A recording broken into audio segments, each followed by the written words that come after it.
Bonjour les amis, j'espère que vous allez bien. Dans cette vidéo, j'ai envie de parler d'un sujet, j'ai envie d'aborder un sujet qui me semble très important. Oui, ici dans cette vidéo aujourd'hui, je vais parler du voyage en Europe ou au Canada ou voilà, ou partout ailleurs. Est-ce qu'il est mieux d'aller à l'étranger pour se battre, surtout en Europe et en Amérique bien sûr, que de rester au Cameroun? C'est un sujet qui défie actuellement sur la toile où beaucoup de personnes disent qu'effectivement que il est mieux de rester au pays. Le pays, c'est là où il y a les Dorado, c'est là où il y a tout en Afrique. En France, il n'y a rien. En Belgique, il n'y a rien. Au Canada, il n'y a rien. Et que si tu pars là-bas, tu vas souffrir. Moi, j'aimerais dire une chose. D'abord, toutes les personnes qui parlent comme ça sont des personnes généralement qui sont allées à l'étranger, qui ont des passeports étrangers. C'est les personnes quand même qui ont eu la chance d'être à l'étranger et que l'étranger les ont ouvert des portes. Ça veut dire quoi? Ça veut dire que c'est des personnes qui n'étaient pas à l'étranger, ils ne pouvaient pas parler comme ça d'abord de un. Et de deux, moi j'aimerais signifier ici une chose. Si tu es en Afrique et que tu vois que ton quotidien est un quotidien difficile, est un quotidien où tu sens que tu ne vas pas d'avenir, si tu as l'opportunité de voyager pour l'Europe ou même pour l'Amérique dans de bonnes conditions, je dis bien dans de bonnes conditions, et que tu sais pertinemment que si tu arrives en Europe ou tu arrives en Amérique, tu sais déjà que voilà les conditions que je vais arriver, voilà comment je dois faire pour me battre. Mon ami, si tu peux voyager, il faut voyager. Moi, j'aime souvent dire une chose. Moi qui vous parle là, j'ai eu un master à la Cato au Cameroun. J'ai fait 1 an de galère où j'ai cherché le boulot fatigué, où je ne trouvais pas, ou même quand je trouvais le boulot, je vous dis bien parce que j'ai trouvé des fois des boulots, on me proposait 100 000, on me proposait 80 000. Moi, je vous dis bien, pour moi, vous allez peut-être dire que c'est orgueilleux, c'est prétentieux, mais pour moi, personnellement, avec mon niveau intellectuel, pour moi, 100 000 ne me suffisait pas. Je me disais non, je peux avoir fait la Cato, être parmi les meilleurs, avoir toutes ces compétences-là, sortir d'une famille commerçante, mon père était commerçant, je me battais déjà fort, et on me demande de travailler pour 100 000 francs. Moi, je dis jamais, je ne peux pas faire ça. Pendant ça, 1 an, et j'ai l'opportunité de venir en Europe. Et je peux vous assurer que lorsque j'ai l'opportunité de venir en Europe pour étudier, me connaissant ma force, connaissant mon savoir, connaissant ma volonté, connaissant ma façon de faire, je savais que je pouvais le réussir. Ça veut dire que quoi? Ça veut dire que il ne suffit pas de voyager pour l'Europe, il ne suffit pas de voyager pour le Canada, mais il suffit de voyager avec l'état d'esprit qu'il faut. Oui, parce que être en Europe ça demande un état d'esprit. Si tu n'as pas cet état d'esprit de gagneur ou cet état d'esprit de préparer à ce que ce ne sera pas facile pour toi, c'est sûr que ça va être difficile pour toi. Mais dès le moment où tu as l'état d'esprit de gagneur, quelqu'un qui va toquer les portes, quelqu'un qui va chercher, quelqu'un qui se lève, quelqu'un qui se bat, tu pourras réussir. Par exemple, je parle du Canada ici là. On sait au Canada, il y a des gens qui prennent des visas visiteurs, on sait tous 5 ans. Voilà, tu pars, tu as 6 mois, après tu vas rentrer, si on tient sans papier. Il y a des gens qui prennent des visas résidents permanents, donc eux ils n'ont pas de problème qu'ils arrivent. Bon, le problème c'est beaucoup pour ceux qui prennent des visas visiteurs. Moi je dis clairement ici, je vous dis une chose. Une personne qui a un visa visiteur pour le Canada, donc il sait pertinemment que lorsqu'il part, il doit faire 6 mois, après 6 mois il doit rentrer avant de revenir. S'il sait pertinemment qu'il a peut-être un frère, une soeur, quelqu'un qui est prêt à l'accueillir, moi je vous dis bien, comprenez bien un conseil que moi je dis. Moi c'est Arthur. Pose-toi, quelle est ma situation au Cameroun? Quelle est ma situation en Afrique? Comment je vis? Où est mon avenir? Parce qu'il faut le dire clairement les choses. Tout le monde n'a pas la même chance. Je dis bien, tout le monde n'a pas la même chance. Ok, d'accord, on peut réussir en Afrique, mais tout le monde n'a pas la même chance. Avoir un visa pour aller au Canada, c'est d'avoir quelque chose de très chanceux. Pose-toi la question, quel est mon avenir ici au Cameroun? Qu'est-ce que je fais? Si c'est quelqu'un que je travaille déjà, il gagne 500 000 francs par mois, je fais un business qui est à 1 million par mois, c'est certain que je ne te demanderai pas de voyager.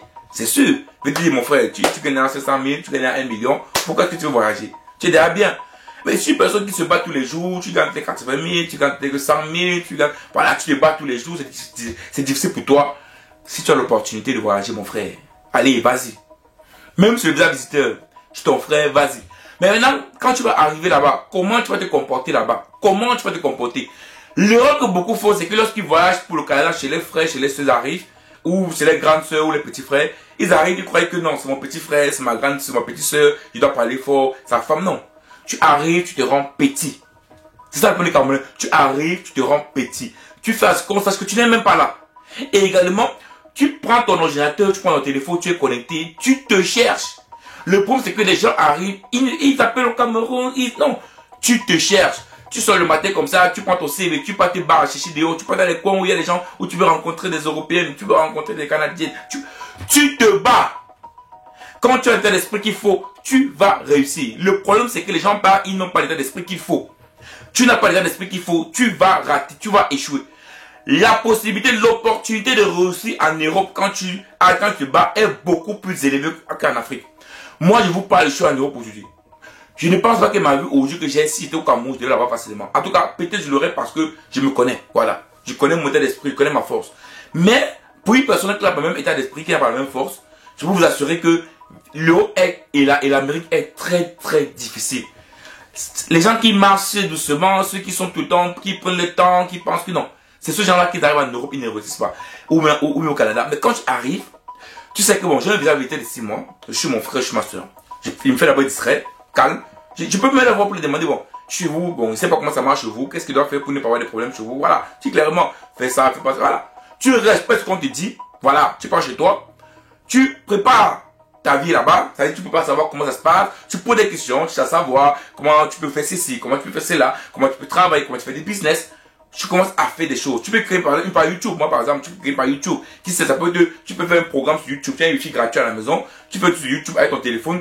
Ça peut commencer à te rémunérer. Tu peux commencer un business comme indépendant. Tu peux demander.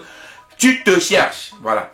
Tu te cherches. Et le moment où tu vas trouver l'opportunité, le jour où tu vas trouver l'opportunité, quand tu as la chance d'avoir tes papiers, tu verras que ta vie sera belle et plus différente qu'au Cameroun, qu'en Afrique. Les amis, nous ne mentons pas.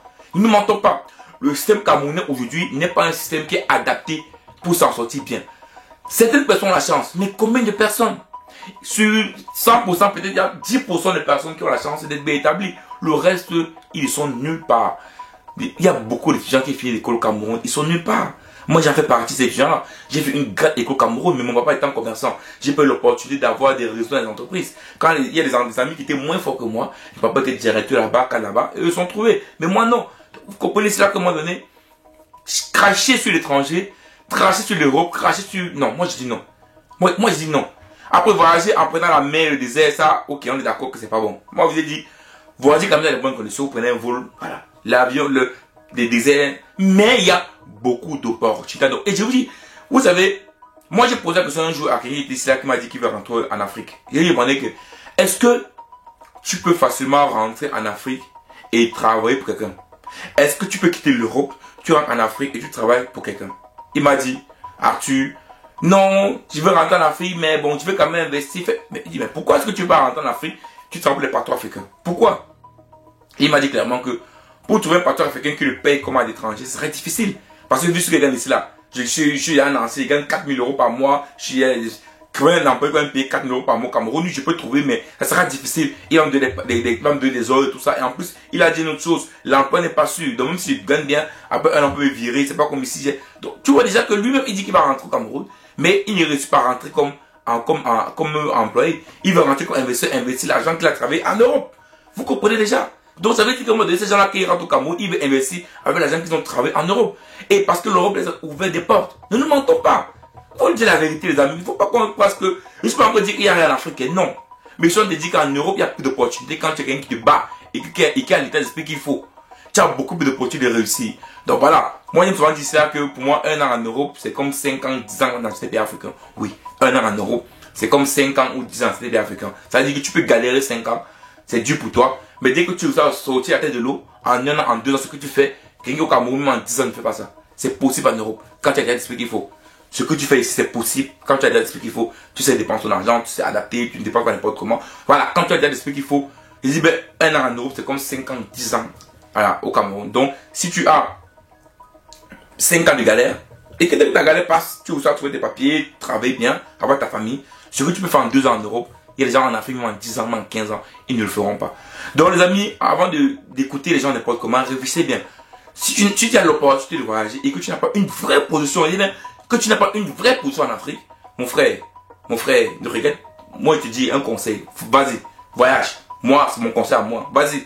Maintenant, si tu t'es bien installé, tu es bien en Afrique, tu travailles bien, tu gagnes ta vie, alors, tu peux rester. Mais vous, tantôt, le problème également de ceux qui gagnent bien l'argent, qui gagnent bien les en Afrique, c'est qu'ils disent que, ok, je gagne bien ma vie, mais la sécurité, oui, quelque chose qu'on n'aime pas à l'étranger. Mais quand tu gagnes bien ta vie en Afrique, c'est mieux de rester en Afrique. Donc, pour moi, clairement, il dit ici là, et le au Canada n'est pas mauvais. Pour moi, concrètement, c'est pas mauvais. Mais, il faut avoir un point de contact, savoir où tu pars, te faire discret, voilà, ne pas rester, voilà, où tu es devant tout le monde, te faire discret. Travaille tous les jours, c'est-à-dire que quand tu es le matin, tu es devant ton ordinateur ou devant ton téléphone, en train de checker, en train de travailler, en train de te battre, parce que tu as un objectif de réussir. Et t'assures que tu réussiras et tu verras que tu auras beaucoup plus d'opportunités, faire beaucoup de choses, je dis bien en Afrique, même pour les Africains, que tu n'y penses. Ciao.